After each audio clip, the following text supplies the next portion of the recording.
Hello and welcome to Atop the Fourth Wall, where bad comics burn. Patreon-sponsored review time again.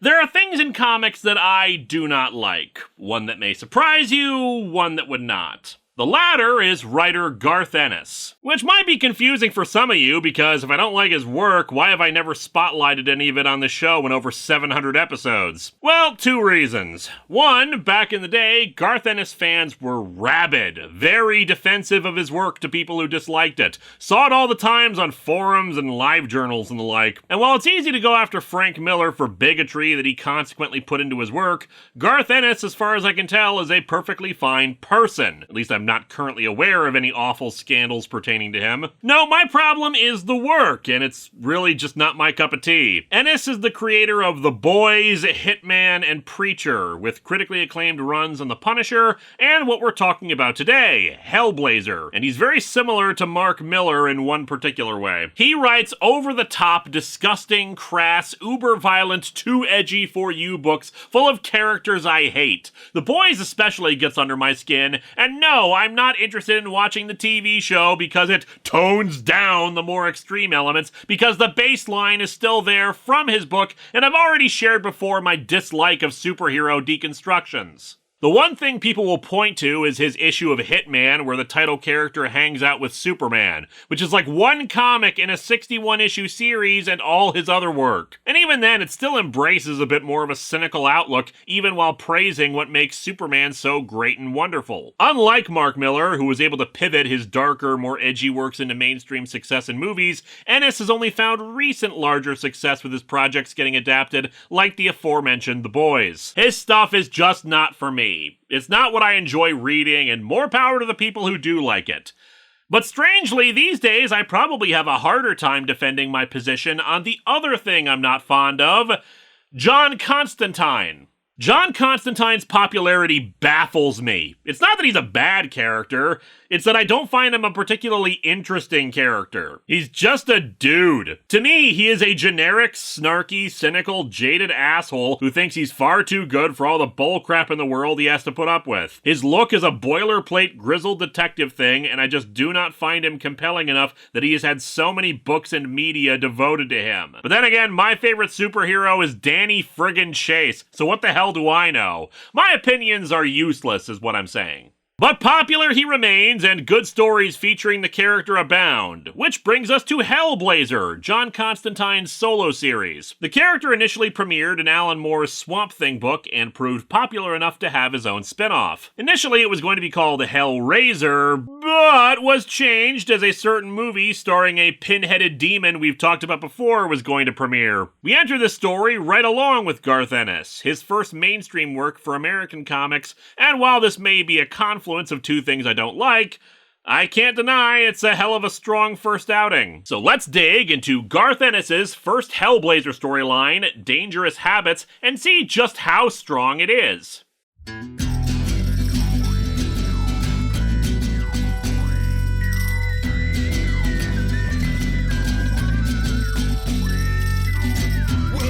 to Atop the Fourth Wall, where bad comics burn. Linkara's gonna teach you all a lesson you won't learn. What's with these awkward subjects? What's all this art so rubbish? To anyone who's had a bad comic published, it could be your turn. Linkara, he is a man punch, sporadically a grouch. Linkara, he has his own spaceship, but he's always on his couch. Linkara, ghosts, gods, a universe in flux. Linkara, this comic sucks. Linkara.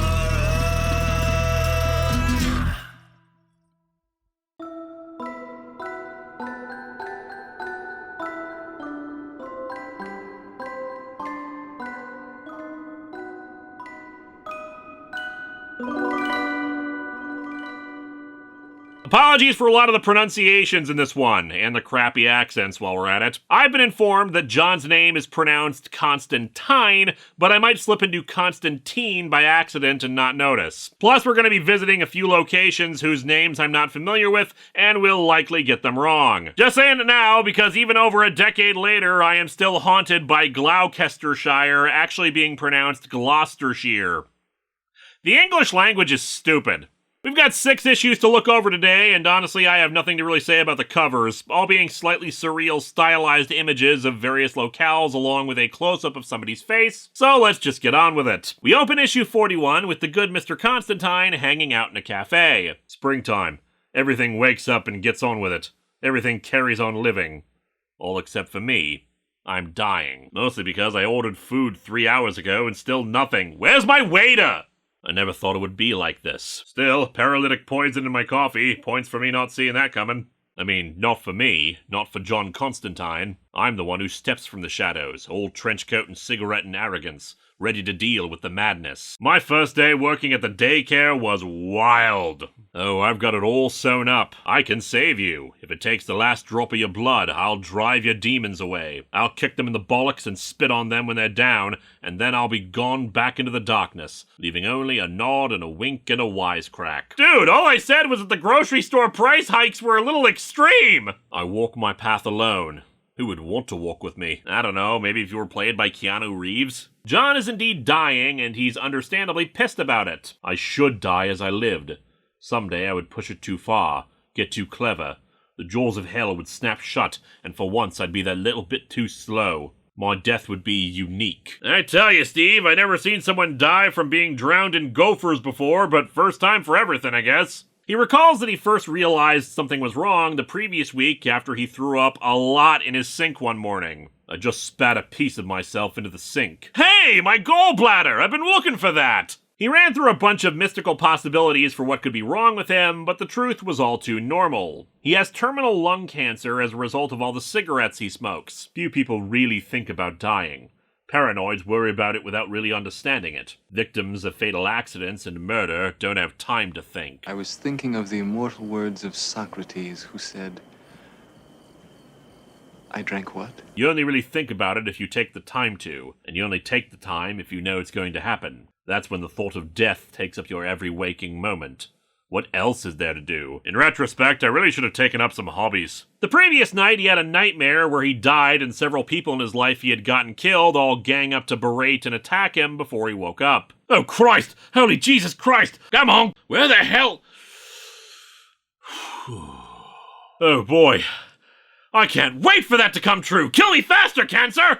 John went to a doctor friend of his, Mark, to look into what being on the cancer ward was like, though lies and says it's for an aunt who has lung cancer. He admits that if it's terminal, there's not much they can do but give them lots of drugs to ease the pain. Mark gets a call and has to go away, and, left alone in the cancer ward, Constantine realizes he doesn't want to die like this. I was left alone then, in the sudden silence of old men dying before their time. Or dying men old before their time. Or time dying old before their men. I won't die like this, I thought. Coming here was a mistake, as if I expected some easy way out, some calm and quiet death. I'd be better off cutting my throat. Yeah, how dare the hospital try to provide comfort and dignity as they die. Really should just slice their throats then and there. An old man named Matt calls out to him to ask for a cigarette, and the two start talking, John admitting his own condition. They bond a bit, Constantine saying he'll come back to see him, but of course he still has this issue of, well, not knowing what to do. He wants to try a few things that might save his life, but doesn't think they'd work. He gets a phone call from his doctor. Yeah, sorry, Mr. Constantine, we accidentally mixed your test results up with a guy named John Kramer. Nice guy, I'm sure he'll understand. Actually, it turns out the examination of his blood turned up something unusual and they want to do more tests on it, but Constantine knows what they found. Demon blood, which he got put into him 3 years ago. John is pissed, not wanting to risk it ever getting into the hands of normal people since it's apparently dangerous, and after hours of walking, ended up in the coffee shop he's in now. I've been here for 2 hours now. It was meant to be a planning session, but the anger's gone and the fear's come back. I need to pee, but I don't want to use the public restroom, and it's getting worse. He figures he'll try some of his last-ditch efforts to save himself, though his train of thought is interrupted by the owner of the cafe, who's pissed that John has been sitting there for 2 hours and hasn't even drank his tea. I don't know what the hell he cares, though. John's gonna pay for it regardless. After leaving, he decides that he's bound and determined to save his own life, even if he's not sure he likes his life. Leading us into issue number 42, where we pick up with him sitting somewhere else with a drink he's not trying. Man, I would have had so much respect for Garth Ennis if we spent 6 issues of him just sitting at random places, not drinking anything.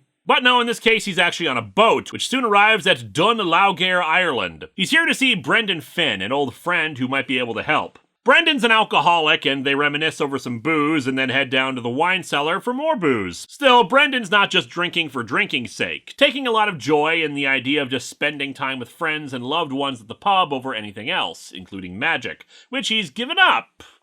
Mostly. He leads John down deeper into the cellar and a cave even deeper, explaining that he found it one night after falling through the floor. Apparently St. Patrick had passed through this area at one point and blessed it as a shrine, because there's a pool of holy water under the ground. He uses magic now for transmogrifying the water. Jesus changed it into wine, but I've got all the wine I could want, so I'm making Capri Sun.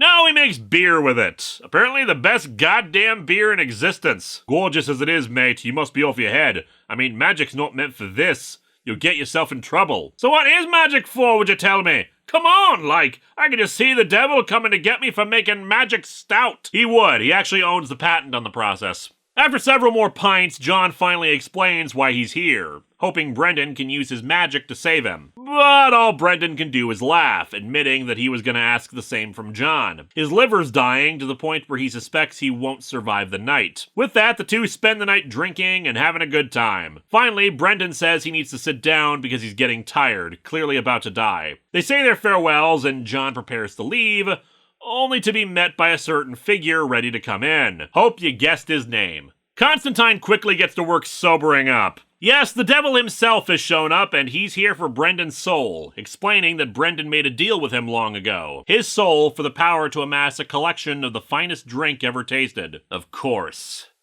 Diet Sun-Kissed Lemonade. The deal also had the clause that he had to take the soul on midnight of the night he died, or the arrangement was null and void. I imagine he thought himself a great man indeed to bargain with the devil. But honestly, I usually only steal people's marriages. He says that Brendan no doubt hoped to outsmart him, but balks at the idea. They don't outsmart me, and I'll tell you why. They're mortal, and to be mortal is to be stupid, proud, conceited, and ultimately pathetic. Unlike me, the devil, who is truly not proud or conceited at all. Constantine had already decided he wasn't letting the devil take Brendan's soul, but the midnight thing gives him the opening he needed. It's 5 minutes to midnight, and John says that the devil is right, that Brendan was just a pathetic drunk, so wouldn't it be ironic to drink a beer over his corpse? The devil agrees, drinking it down, and then John breaks the spell that changed the holy water into beer, transforming it back. So naturally, the devil has a bunch of holy water burning through his body like acid. Constantine adding insult to injury by breaking a wine bottle and slicing it across the devil's face, forcing him to fall into the pool of holy water. This does not kill the devil, mind you, he just teleports back to hell.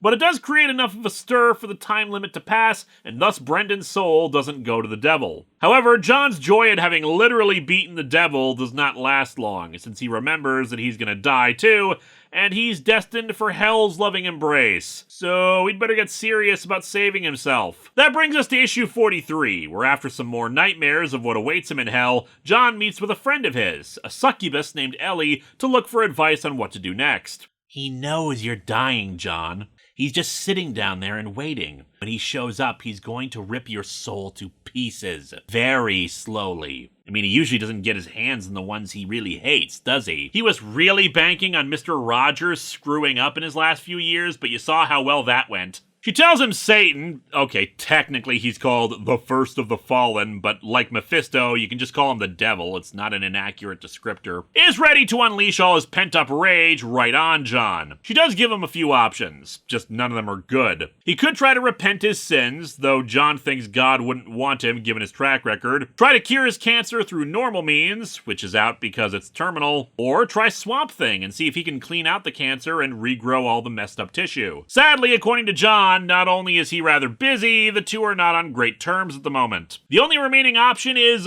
the Snob, whom Constantine is really not up for seeing, but he has little choice at this point. Before he meets the Snob at his club, he heads back to the cancer ward to visit Matt again. Someone told you were going to die, okay? Someone has. Yeah, but if you were, a bit more determined to live, wouldn't you try everything? No matter how daft or weird or whatever? I did! Just a heads up, washing yourself with squirrels instead of soap does not help.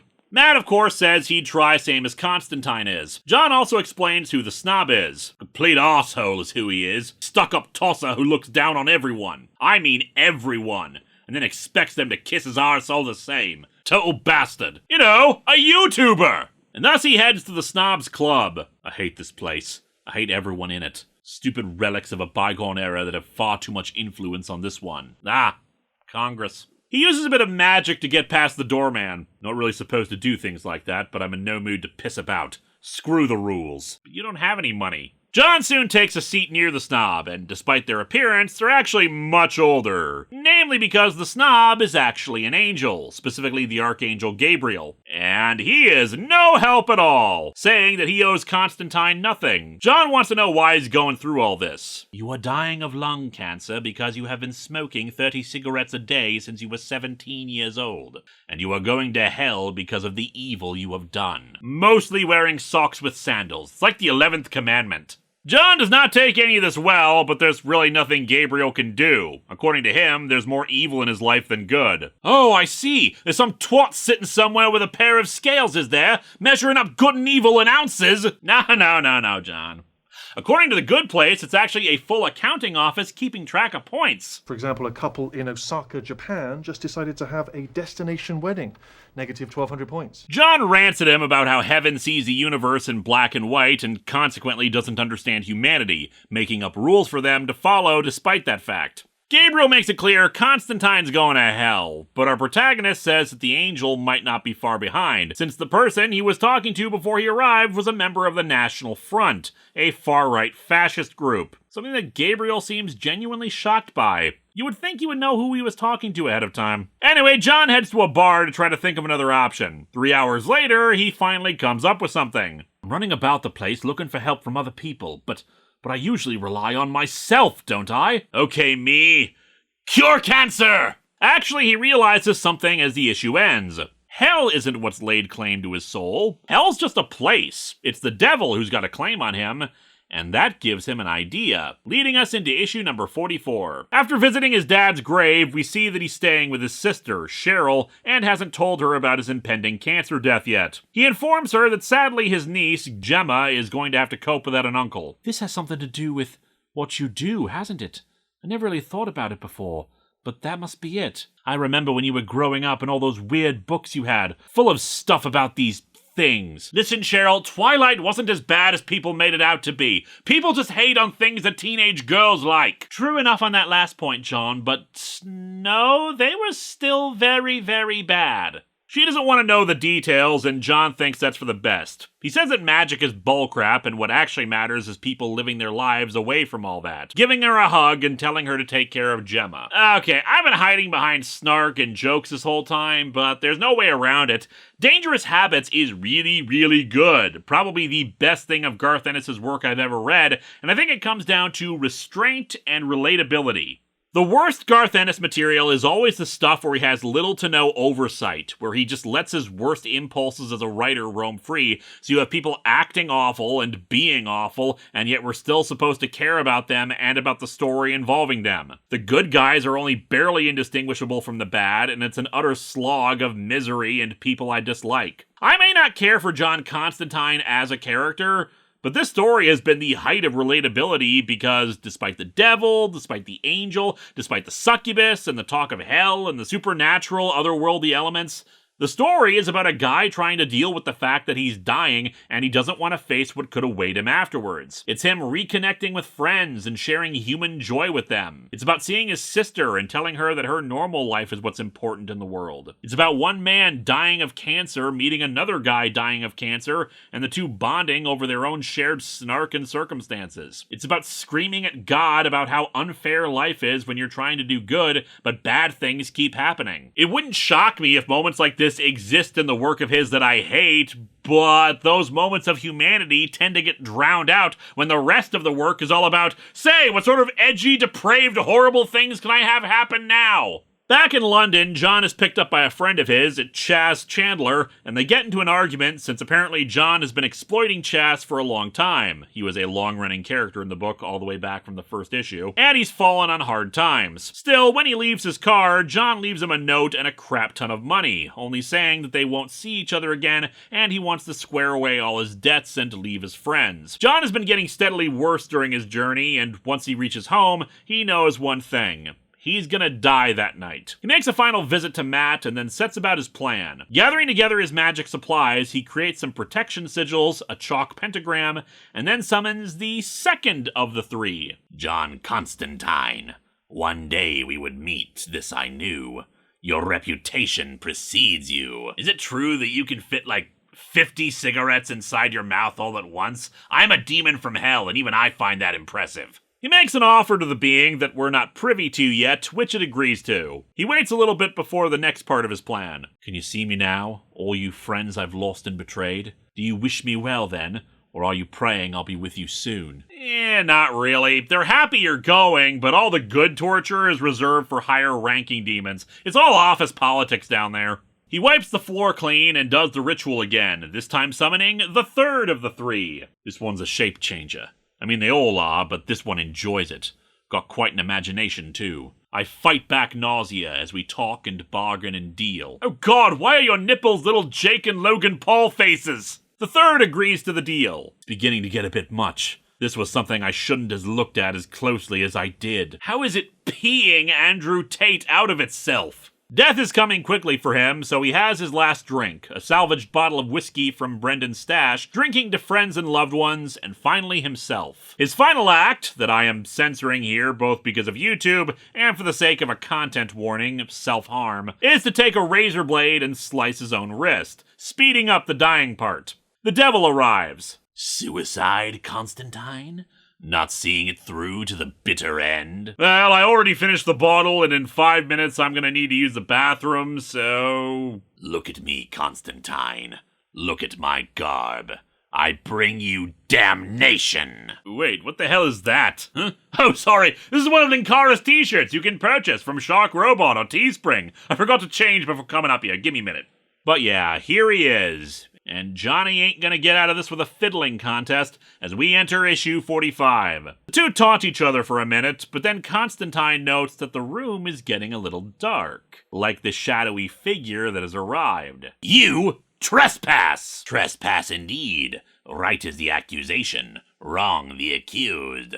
Mine this one is, by right mine. And frankly, I'm kind of annoyed because I was just here an hour ago, and then I had to turn right around as soon as I got back. This demon, known as Azazel, says that he has a contract for John's soul. Contract? He sold you his soul? He is mine by right of insult! Man, hell needs some anti-slap laws. They are soon joined by the third, Beelzebub. During this time in the DC universe, of which Constantine was a part of before Vertigo was formed, Satan did not rule hell alone. It was a triumvirate consisting of all three, all equal in power and influence. That being said, it should be noted that it was later explained that this wasn't really Lucifer, same for the other two really, since he'd be doing his own thing over in the pages of Neil Gaiman's Sandman, but for all intents and purposes, that's what they are in this story. And Beelzebub also made a contract for John's soul. This right of insult you claim.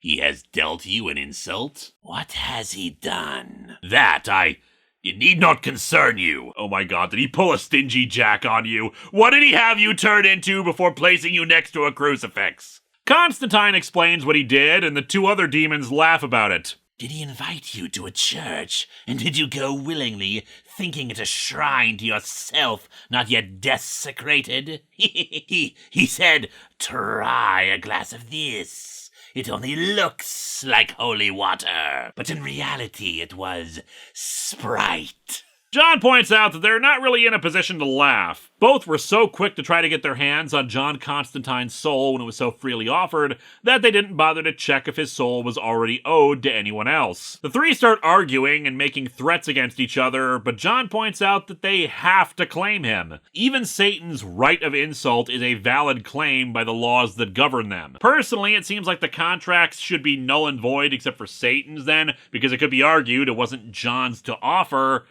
But as we see here, it doesn't really matter who did it first, because it's also a point of pride. To admit that they were tricked by John and withdraw their claim like this would be a massive sign of weakness. The three could go to war over John's soul of all things, but doing so would tear hell apart, and it would certainly get the attention of God, who would settle things in a lot less pleasant way for them all. And still, they all argue while John points out that they had better make a decision soon because the clock is ticking and they'll be out of options the instant he's dead. John's arrogance is what's keeping him alive to see this, because he knows there's only one option for them to avoid the situation, and they all, of course, hate it. And thus, to their eternal frustration, they all come to the same conclusion. If Constantine's death is the problem, they have to keep him from dying, heal his suicide attempt, and cure his cancer. Satan is the hardest to convince, but as pointed out, given what will happen if God has to step in to end their civil war, the old creed still applies. Better to rule in hell than serve in heaven. And thus they go about healing him, but they need some satisfaction for this insult and duplicity, so the healing process is not exactly pleasant. Satan rips his chest open to pull out the black tar of cancer in him, growing and replacing everything, and that hurts too. Sealing him up again with a burning hot finger, then burning his entire body, and then reforming again. It's painful, it's torturous, it's agonizing, but it ends eventually, and he's completely healthy and alive. Thanks, Satan! What's worse, as John points out, they need to protect him for as long as possible, too. The instant he dies, they're right back where they started with this mess. And as John gives them all the finger to end out this part, we reach the end of the storyline with issue number 46. No one's ever done that to the three. No one. I mean, it's unheard of. You just don't do it. Can you imagine the insult they felt? Immortal rage at mortal insolence? The first man to beat them is nothing more than a cheap, flashy little crook? I don't know. Daniel Webster might raise an objection at that.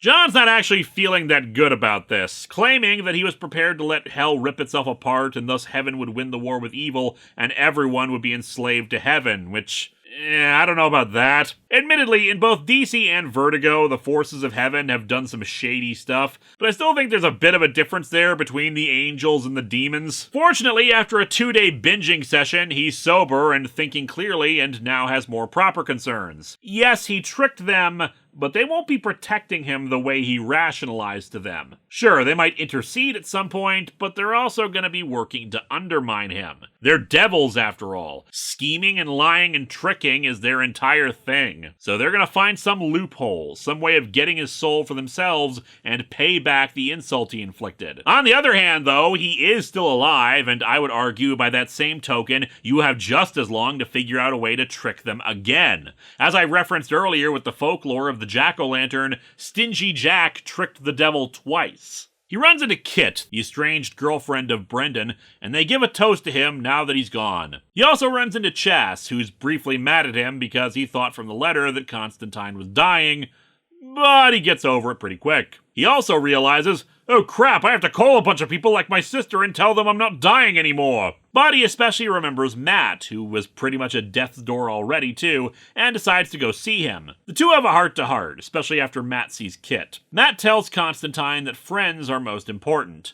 John lets people see only glimpses of him as he comes in and out of their lives, but friends are the ones who he keeps coming back to in the end. Unfortunately, he won't be going back to Matt in the end, as his cancer takes the most ironic moment to finally kill him, and not pleasantly either. John walks out into the rain and is just devastated, thinking that he's just a cold-hearted bastard who manages to swagger his way in and out of trouble while a friend dies from it.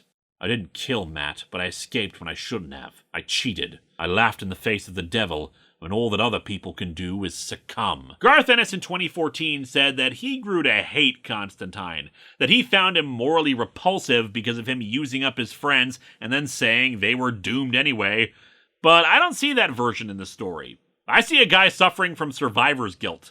He's absolutely right. He got to cheat the devil, but others didn't. But some people also beat cancer with medicine, and others don't. Sometimes it comes back, and sometimes it doesn't. Those who manage to succeed in surviving are not awful just because they survived. He can claim that he risked creation for his own survival, but realistically, that wasn't gonna happen. The demons didn't want a war any more than he did, and they would have pulled something out of their asses to prevent it coming to that, including resurrecting him. He did everything he could beforehand, reusing reunited with friends, saved one of their souls, made things right by some of them. The only person he laid into, and only verbally at that, was Gabriel, who was being kind of a dick and didn't know he was hanging out with a fascist. But even then, he didn't threaten people, steal them, hurt them, do anything that would risk them for his own benefit. Maybe Garth Ennis in later Hellblazer stories made him even more of a bastard who would do that.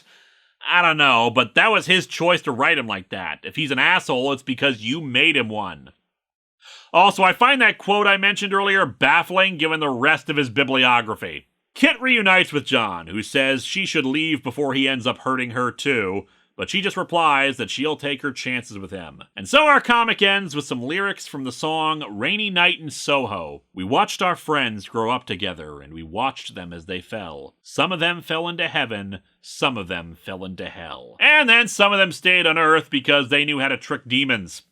This comic does not suck. There's a reason why it's so critically acclaimed and beloved. If there was a book out there to try to get me to like John Constantine, to get me to enjoy the character and read more, this is the one to do it. I'm still not that into him or really want to read up more, but if I had no other exposure to him before this one, it'd probably have made me into a fan. I still find him to be just a dude, but I suppose that's maybe what makes him so appealing to other people. That human quality to him that allows him to manipulate the forces of evil and then go down to the pub for beer afterwards. But for me, what really endeared me to it was that if you cut out the supernatural stuff, this is a story about a man learning he's going to die and what he goes through emotionally. Some people, when they know it's going to happen, try to live what life they have left to the absolute fullest, doing exciting, dangerous things, or traveling to exotic locales, but I could see myself more doing what John does. Maybe not for the reason of trying to find a cure for it, but rather spending one's remaining days in the company of friends, singing songs, getting drunk, and just having a good time so that when you go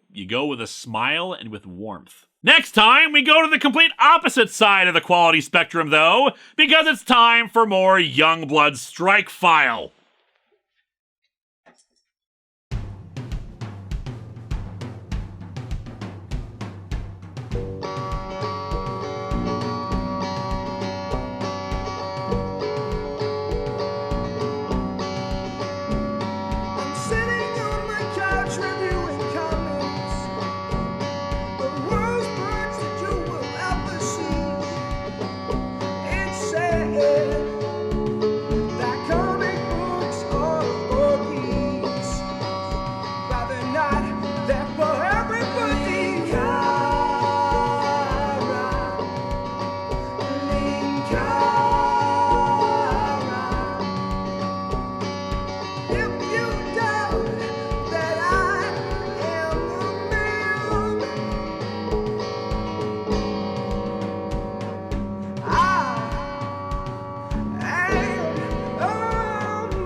You know, John, if you really want to prevent any kind of war and hell from your death, maybe move out of the torrential rainfall that's either going to drown you or lead to pneumonia or something.